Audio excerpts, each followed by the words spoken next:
The new Freelander EVs will be designed by Jaguar, or Jaguar Land Rover, with a really large input from Chery, the Chinese EV company, which kind of leverages Chery's established EV architecture that they've already got. They've put it into use and it's in production as well. And that is made in China in a place called Changshu, I believe you say.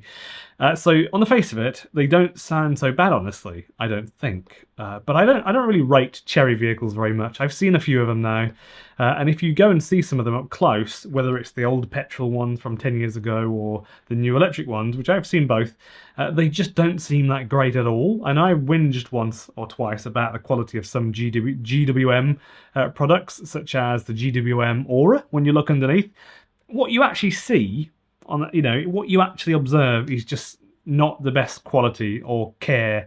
The level of polish was not very good, and I think with Chery vehicles it seemed to be like quite a bit worse than a GWM vehicle. So maybe some people do rate them. I'm just not one of those people. I don't really think I'd ever buy one.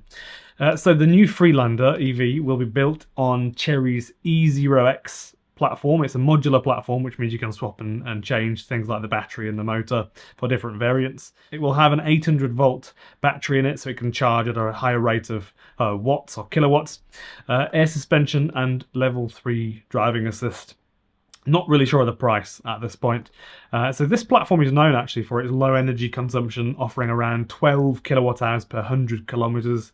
And currently it comes with a 60, 82 or a 100 kilowatt hour battery, and the platform is used for a few cars, actually quite a few, like half a dozen cars, of which you might like the look of the Xlantix ET, the Luxeed 7 and the Xeed RX.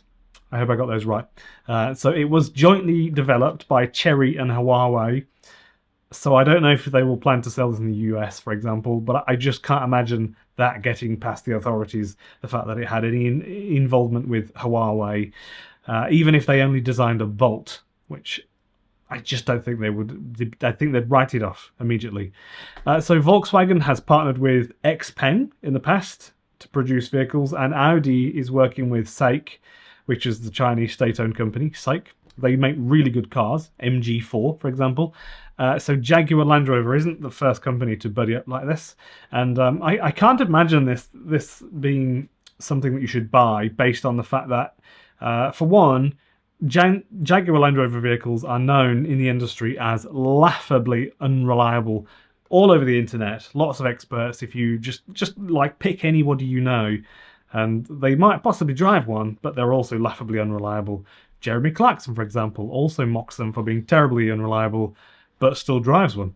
So if you pair this sort of build quality that I've seen with Chery vehicles and Jaguar Land Rover, then I reckon it's just not going to end well, and I think you'll lose a ton of money if you were to buy one. Within 7 years, it's going to be worthless, I reckon. Completely worthless, maybe $1,000. So I reckon if you were to give them something like 40,000 euros for one of these after you've paid some tax and they've brought one to Europe, for example, then I think before you know it, a year or two, it'll be half that. I reckon, honestly, within a year or two, half that. And I don't think you really have to do that, especially if you have on offer BYD, Tesla, and the MG4, for example. You wouldn't need to do that. So you'd have to be wanting to lose some money to buy one, because I can't see it being a comparable or even a better product at all. So they aren't nearly as bad as this, I don't think, when you look over the data for depreciation. When you look at BYD or Teslas, some markets, they're not doing so great, but by and large, it's comparable. The amount of depreciation we're seeing on some electric cars to petrol and diesels is comparable. Diesels obviously have tanked a lot recently, though. If you think I'm wrong, please go and look at some Chery branded vehicles on your local marketplace, whether it's Facebook Marketplace or Auto Trader in the UK or Finn.no in Norway. Let me know if they ever even sold one in Norway 10 years ago. They probably didn't.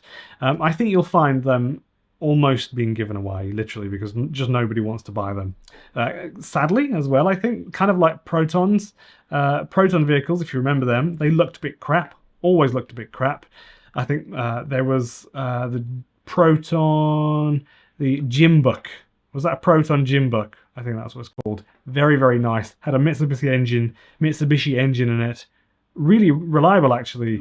They just looked plain crap inside, and I think that's a shame, especially given that at the time when they were being sold, up until, I don't know, 2010 or something, 2012, things were looking quite modern, and they were still like 15 years ago, or maybe even like it was comparable to 1990 design of the interior. It was really bad, like, you know, yellow lines across the odometer and things like that.